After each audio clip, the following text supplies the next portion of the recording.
সত্যি আমরা গ্রাম বাংলার মানুষ এতটাই ভাগ্যবান যে এত সুন্দর জিনিস আমাদের চোখে পড়ে।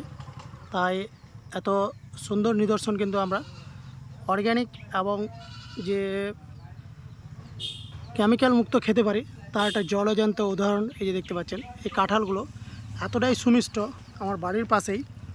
আমি এই কাঁঠাল বেশ কয়েকবার খেয়েছি, তাই আজকে ভাবলাম যে আপনাদেরকে একটু দেখাই। এক একটা কাঁঠালের সাইজ তা কিন্তু আপনারা দেখতে পাচ্ছেন।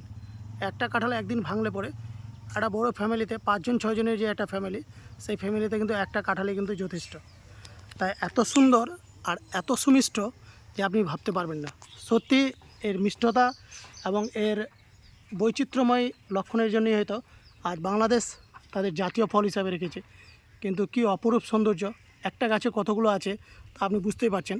এখনকার সিজনে একটা করে যদি প্রত্যেক দিন একটা ফ্যামিলিতে খাওয়া যায়, মিনিমাম হয়তো 2 মাস চলে যাবে, সেই রকম কিন্তু কাঁঠাল এখানে আছে। তো অবশ্যই গাছ বেশি করে লাগান। এখানে গাছটা আছে ঠিকই, কিন্তু কিছু কিছু পাখিতেও খেয়ে যাচ্ছে, তার জন্য কিন্তু ওয়াইল্ড লাইফ সাপোর্টটাও কিন্তু পেয়ে যাচ্ছে। তো ধন্যবাদ এরকম ভিডিও দেখার জন্য। অবশ্যই আমার পেজটিকে ফলো করবেন এবং সাবস্ক্রাইব করে নেবেন আমার ইউটিউব চ্যানেল থেকে।